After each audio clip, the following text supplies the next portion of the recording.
ayrıcalıqları var.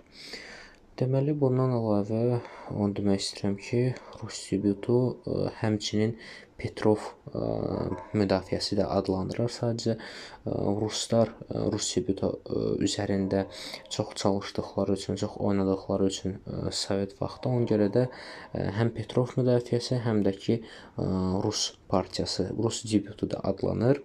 Yəni belə deyək, iki adı var, amma əsas adı yenə Petrov müdafiəsidir. Belə, deməli Rus partiyasının gedişləri Y4, Y5, ATF6. Burada yenə deyirəm, bir fərqlənən cəhəti var ki, Rus partiyanın adətən biz oynayırıq ATS6 və yaxud D6 ki, Y5-dəki piyadamızı qoruyaq.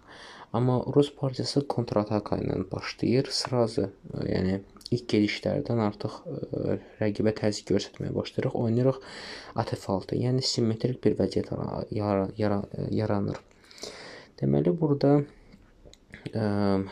qaralara tətbiq olunan bir tələ var, onu göstərmək istəyirəm. Deməli, biz burada gediş edirik B3. B3 gedişindən sonra qaralar görür ki, Y4-dəki piyada qorunmayıb.